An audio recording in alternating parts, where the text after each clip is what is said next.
Fala galerinha do nono ano, eu sou o professor Vinícius de Alencar e nós vamos dar continuidade à nossa aula de língua portuguesa falando de concordância verbal. Para entender o que é a concordância, é quando, de uma maneira mais simples, eu vou estar falando da relação do sujeito com o verbo. Quando o verbo vai ficar no plural, quando o verbo fica no singular, quando o sujeito influencia nessa relação, né? É a relação entre os dois. Então, eu preciso ficar bem atento na relação entre o sujeito e o verbo. Para isso, eu tenho que ter noção do que é o sujeito. Lembrando que, numa oração, né, o sujeito é de quem eu declaro alguma coisa. O sujeito ele pode ser simples, pode ser composto, indeterminado, inexistente, né? O importante é entender que eu vou precisar sempre encontrar esse sujeito de alguma maneira para que eu possa fazer a flexão do verbo. Então, a gente tem uma série de regras que é necessário prestar atenção aqui. Beleza? Então, vamos lá.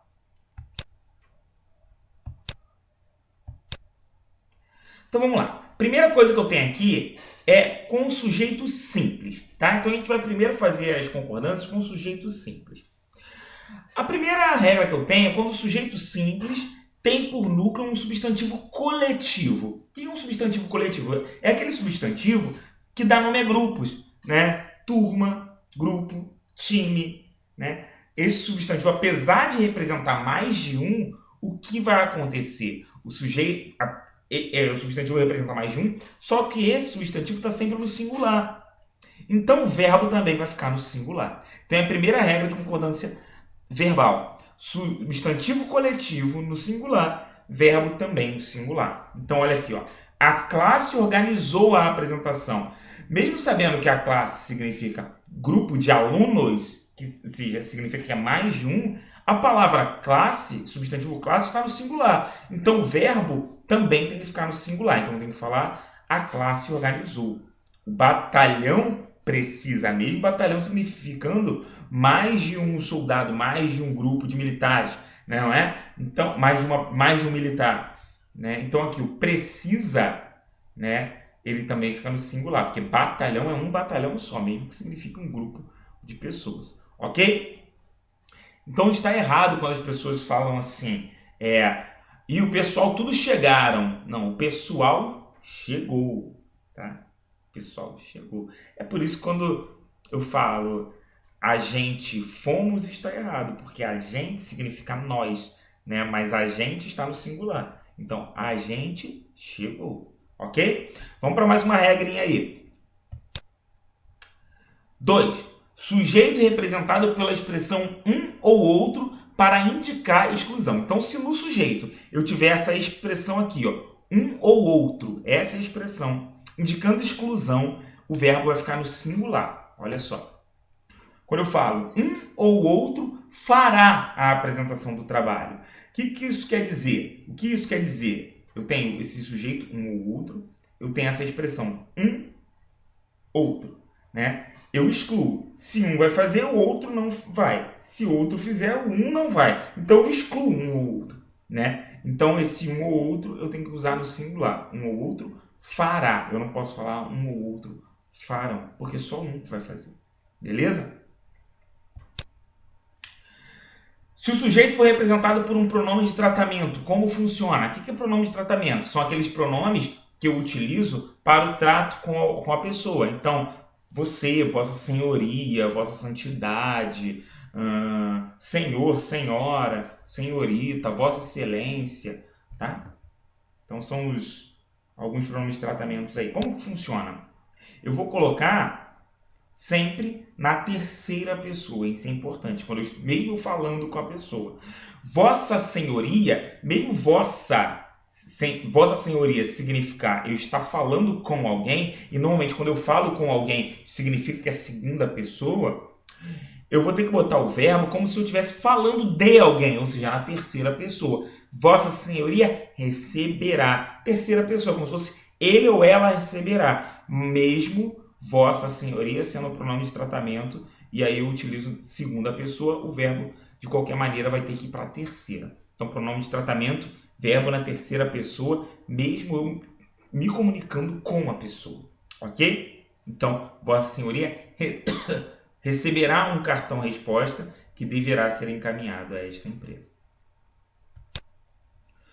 Sujeito, perdão aqui. Sujeito representado pela expressão mais de um. Então, se eu tiver a expressão mais de um, vamos lá. O verbo vai ficar no singular com essa lógica aqui. Mais de um aluno recebeu o prêmio Jovem Cientista. Ou eu posso fazer assim, ó, o verbo vai ficar no plural se houver ideia de reciprocidade. O que é reciprocidade?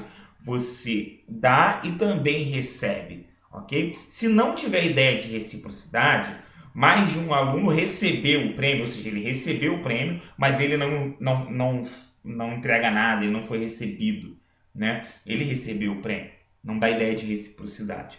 Então, é mais de um aluno recebeu. Pô, professor, mas mais não significa mais de um não significa plural? Não tem problema, só que eu vou fazer a concordância com a ideia do um, tá? Mais de um aluno recebeu, não é mais de um aluno receberam, não. Agora, se tiver dando ideia de reciprocidade, aí sim eu vou colocar no plural. Olha só, mais de um atleta se cumprimentaram efusivamente, ou seja, os atletas eles cumprimentaram e também receberam os cumprimentos. Então eu vou dizer que houve aí, então, reciprocidade. Então mais de um aí vai ter que ir para o plural. Então vou ter que falar que mais de um atleta se cumprimentaram no plural. Uns cumprimentaram os outros e receberam os cumprimentos. Então houve uma reciprocidade nisso aí. Ok? Entenderam a ideia do mais de um? Se não houver a ideia de reciprocidade, o verbo vai ficar no singular com o mais de um. Se o mais de um der a ideia de reciprocidade, o verbo vai ficar no plural. Agora, se o sujeito for formado por uma dessas expressões aqui, que eu vou chamar de expressões partitivas, a maioria de, grande parte de, a maior parte de, uma porção de, etc. E logo depois vier um substantivo no plural, o verbo ou você escolhe colocar no singular ou escolhe colocar no plural. Tanto faz. De novo, tem que vir uma dessas expressões partitivas aqui, a maioria de, grande parte de, a maior parte de, uma porção de, etc. E logo depois tiver uma palavra, um substantivo no plural. Aí o verbo pode ficar em uma das duas opções. Beleza? Então, olha só. A maioria dos alunos preferiu ou preferiram fazer a prova amanhã. Por quê? Vamos lá. Por que preferiu está certo? Porque ele concorda com a palavra maioria, que está no singular. Essa partícula partitiva, a maioria de. Essa palavra aqui está no singular, concorda? A maioria. Está no singular, não falar as maiorias. Está no singular, então eu posso falar preferiu. Só que logo depois eu botei um substantivo no plural, alunos. Alunos no plural, eu posso então colocar o verbo também no plural. Por quê? Porque aí ele vai concordar com alunos. Então eu posso falar preferiram em relação a alunos. Então preferiu, porque concorda com a maioria, preferiram, porque concorda com alunos. Se aqui tivesse uma palavra singular, aí você não poderia colocar preferiram. Eu tenho que colocar só preferiu. Por exemplo, eu posso falar a maioria da turma. Se eu falar maioria da turma, eu tenho maioria que é singular, eu tenho da turma que é singular, então é preferiu. Beleza? Tranquilo? Agora vamos ver com o sujeito composto. Se o sujeito composto for constituído por pessoas gramaticais diferentes, o que são pessoas gramaticais diferentes, gente?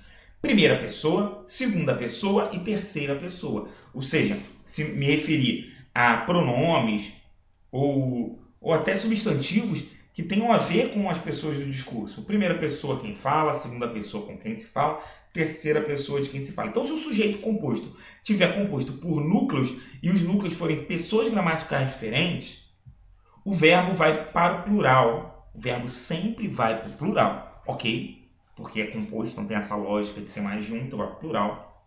Só que em que pessoa ele vai ficar? Essa que é a dificuldade. Ele vai ficar na pessoa verbal que prevalece ou que tem prioridade gramatical. Como isso? Como isso? Vamos olhar aqui. Então vamos lá. Como eu vou saber? Então já sei pelo menos que vai para o plural. Como eu vou saber qual prevalece? A primeira pessoa gramatical sempre prevalece sobre as outras. Sempre. Então, se tiver pessoas gramaticais diferentes, mas tiver a primeira pessoa, o verbo tem que ficar na primeira pessoa. Qual é a primeira pessoa? Eu ou nós? Se eu puder substituir a palavra ali por um eu ou por um nós, quer dizer, então, que tem a primeira pessoa. Então, o verbo vai ter que ficar na primeira pessoa. Ela prevalece sobre a segunda e sobre a terceira. Tá? Se tiver eu ou nós, ela prevalece sobre o tu e vós e sobre o eles.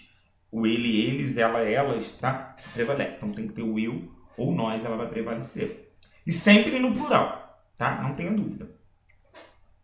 Agora, se houver a segunda e a terceira pessoa, o verbo pode ir tanto para a segunda como para a terceira. Aí tanto faz. Então, qual é a lógica? Apareceu, vamos lá, resumindo. Apareceu sujeito composto com 3 pessoas gramaticais diferentes. Se aparecer a primeira, a primeira prevalece sobre todas as outras. Então, verbo sempre na primeira pessoa. Se não apareceu a primeira, mas apareceu só a segunda e a terceira, o que eu faço?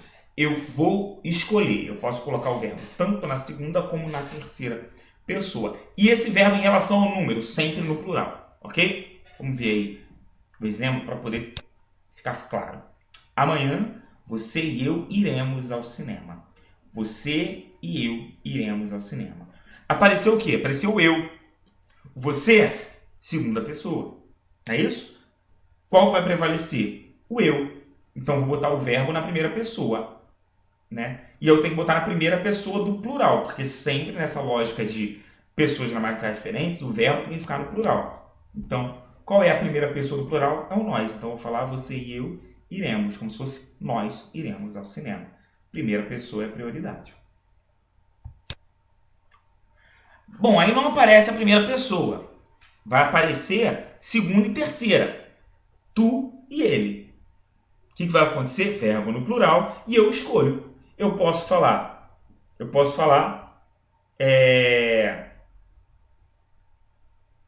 Aqui, ó. Aqui no caso eu resolvi escolher a segunda pessoa. Então, ó, tu e eles ireis ao cinema. Por que ireis? Porque qual é o plural de tu? É o vós. E o verbo tem que ir para o plural. Então, tu e ele ireis ao cinema. Ele concordou com o tu, com a segunda pessoa. Mas eu posso colocar na terceira pessoa, concordando com ele. Só que eu não vou falar tu e ele irá. Eu tenho que botar no plural, então vai ficar tu e ele irão ao cinema. Então é facultativo. Você escolhe quando tiver o tu e quando tiver o ele. Quando tiver a primeira pessoa, sempre a primeira pessoa. E não esqueça o verbo sempre no plural. Iremos, ireis ou irão. Sempre no plural. Vamos para mais regras aí. Casos especiais. Isso é fundamental, tá? É que não vai se preocupar com a regra e você vai ter que aprender esses casos. Lembre-se que a voz passiva sintética é o resultado da seguinte transformação. O que é a voz passiva sintética? É quando o sujeito ele sofre a ação do verbo. Vamos lá. Voz ativa. Como é que vai estar? Eu vou falar assim, nós consertamos videogames. Eu tenho o sujeito simples nós, eu tenho o verbo transitivo direto consertamos e o videogames é o objeto direto. Beleza. Isso está na voz ativa. Por quê? Porque o sujeito pratica a ação do verbo. É o sujeito quem conserta, ele pratica. Então é a voz ativa. Na voz passiva analítica, o que eu faço?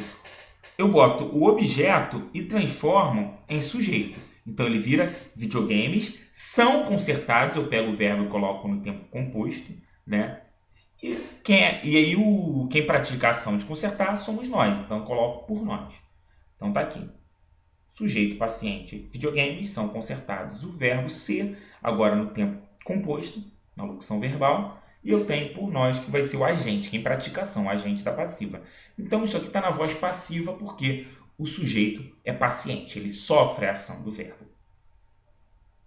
E na voz passiva sintética, como é que funciona? Como vai funcionar? Voz passiva sintética é o que me interessa agora. Eu vou falar consertam-se videogames, né?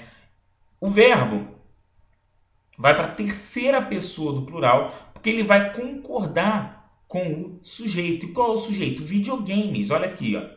Quem é o sujeito na voz passiva analítica? Videogames são consertados. Na voz passiva sintética, videogames está no plural.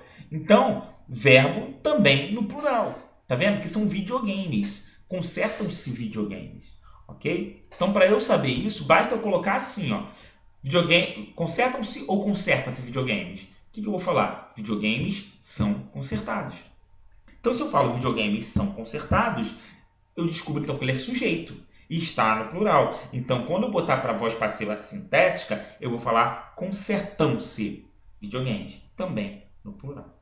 Beleza? Olha, isso aí tudo está na apostila de vocês e tem que estudar, porque isso é importantíssimo e cai na prova. Vamos para mais casos especiais aí de concordância. Primeiro, se o sujeito for constituído por um dos pronomes tudo, isto, isso e aquilo. De novo, sujeito formado por tudo, isto, isso ou aquilo. O que o predicativo estiver no plural, o verbo deverá concordar com o predicativo. O que é predicativo? Vamos relembrar. É uma característica do sujeito dentro do predicado. Então, se eu tenho uma característica do tudo, uma característica do isso, ou uma característica do aquilo, uma característica do isto, né, lá dentro do predicado, e essa característica está no plural, o verbo deve concordar com o predicativo, ou seja, ficando no plural. Olha o exemplo aí. Opa, calma aí, passou muito. Olha aqui, ó. Tudo são esperanças. Vamos lá. Qual é o sujeito? Tudo. Predicado, são esperanças. Qual é a característica do tudo? Esperanças. Tá vendo? Tá vendo? Eu estou falando aqui é importante falar que eu estou falando do verbo ser, tá? Que o verbo ser tem essas particularidades. Então, aqui, ó. Esperanças. É o predicativo do sujeito tudo. Tá no plural. Então, o verbo ser tem que ir para o plural. Então, tem que falar tudo são esperanças. Mesma coisa com isso, ó. Isso são ossos do ofício. Qual a característica do isso? Ossos do ofício. Então, o verbo ser tem que concordar com o predicativo que está no plural. Ossos do ofício. Sonhos de adolescência. Sonho está no plural. Então, eram, o verbo ser tem que concordar com o predicativo que está no plural. Eram sonhos. Então, a lógica é essa. Isso, tudo, isto ou aquilo. Predicativo no plural, verbo ser no plural. Outra regra aí para o verbo ser. Se o sujeito se referir a coisa ou objeto, ou seja, não é pessoa, tá? Se referir a coisas ou objetos, o verbo ser, ele pode, tanto faz, concordar com o sujeito ou concordar com o predicativo. Tanto faz. Isso só se for coisas ou objetos, tá? E aí o verbo ser escolhe ou com o sujeito ou com o predicativo, que é a característica dessa coisa ou desse objeto. Olha aqui, ó. A cama era tábuas de madeira rústica. Vamos lá. Sujeito, cama. Predicativo, tábuas. Sujeito está no singular. Predicativo está no plural. Cama é um objeto, é uma coisa. O que eu fiz? Eu concordei aqui, eu escolhi. Concordei com o sujeito. Então, eu falei que a cama era tábuas. Vamos ver aqui embaixo agora. Cama, sujeito que é uma coisa. Predicativo, tábuas. É a característica da cama. Tábuas de madeira rústica. Tábuas está no plural. O que eu fiz? Tanto faz, eu escolho. Eu quis agora, concordar com o predicativo que está no plural. Então, a cama eram tábuas de madeira rústica. Por que eu posso escolher? Porque o sujeito é uma coisa. E o verbo ser, eu posso escolher se vai concordar com o predicativo ou com o sujeito. Se o predicativo for constituído por pronome pessoal, o predicativo, tanto do reto, do oblíquo, eu, tu, ele, nós, vós, eles, ela, elas, me, mim, comigo, se, consigo, te, ti, contigo, nos, conosco, vos, convosco, o, a, hoje, as, lhe, leis, né? Se o predicativo for um pronome pessoal, ou ele se referir a uma pessoa, a concordância vai ser feita com a pessoa gramatical desse predicativo. O que é pessoa gramatical? Ou seja, se esse predicativo, se esse pronome, ou se essa pessoa que está lá no predicativo estiver na primeira pessoa, o verbo ser vai ter que ficar na primeira pessoa. Se esse pronome pessoal, ou se essa pessoa que está ali estiver na segunda pessoa, o verbo tem que ficar na segunda pessoa. Se esse predicativo tiver um pronome pessoal ou uma pessoa que seja de terceira pessoa, esse verbo ser tem que ficar na terceira pessoa. Ele não concorda com o sujeito, ele vai concordar sempre com o predicativo. Olha só. A minha alegria são meus filhos. Perceba que eu tenho o sujeito, a minha alegria. A minha alegria, eu posso substituir por ela, né? Só que é o sujeito. Só que olha o que o predicativo tem. O predicativo é característica da minha alegria, né? Meus filhos. Ah, são pessoas. São pessoas. Então eu já nem olho mais para o sujeito. Olho para o predicativo. Olho para o predicativo. Então, e os meus filhos, eu posso substituir por qual pronome? Eles. Então o verbo ser tem que concordar com isso aqui, com meus filhos, que é uma pessoa, né? E eu vou ter que colocar como se fosse eles são. E aí eu concordo com a pessoa gramatical, terceira pessoa do plural. Eles são. A alegria da casa é como se fosse ela, né? Só que o predicativo é nós. A alegria da casa somos nós. Por que somos? Porque nós é um pronome pessoal de primeira pessoa do plural. Mesmo o sujeito sendo de terceira pessoa do singular, eu tenho aqui um predicativo que é um pronome pessoal de primeira pessoa do plural. Então tem que falar somos, porque nós somos. Então o verbo ser concorda com o predicativo sempre em relação à pessoa, sempre que ele tiver se referindo a pessoas, no caso meus filhos, ou se referindo a pronomes pessoais, nesse caso que eu usei o nós. Beleza? Aí ignora o sujeito. Se o predicativo indicar distância, data ou hora, o verbo ser concordará com o predicativo, ok? Ou seja, com o número de horas ou de distância. Por quê? Porque nesse caso, o verbo não tem sujeito. De novo, distância, data ou hora, o verbo vai concordar com o número de horas, com o número da distância ou com o número da data que tiver lá no predicativo. Porque nesse caso não tem sujeito para concordar. Olha aí, ó. Até São Paulo são mais de 300 quilômetros. Porque eu usei são, porque é distância e 300 é mais que 1. Então são mais de 300 quilômetros. Hoje são 5 de agosto, data, usei verbo ser no plural, porque 5 é mais de 1. Hoje já são 10 horas. Porque eu me referi a horas, né? A horas e 10 é mais de 1, tá? Então eu concordo com 10. Gente, aí são algumas regras de concordância verbal importantíssimas. Então a gente viu concordância com o sujeito simples, vimos algumas concordâncias com o sujeito composto, vimos algumas concordâncias especiais e vimos concordância com o verbo ser. Todas elas que trazem confusão, tá? Aquelas que são mais simples, é claro que na regra lógica, se tem um verbo singular, mais de um verbo no plural. Na lógica é essa, não vai estar errado. Só que eu coloquei aí aquelas que vão fugir bastante da regra ou que dão dor de cabeça, eu não consigo pensar com clareza. Isso daí a gente vai estudar bastante, tá? Concordância verbal. Vai cair na prova e nós vamos fazer muitos exercícios disso em aula, nas nossas aulas ao vivo. Vou deixar aí nesta semana ainda, exercícios para vocês fazerem. Beleza? Gente, continuem se cuidando, fiquem com Deus e até a próxima. Tchau, tchau.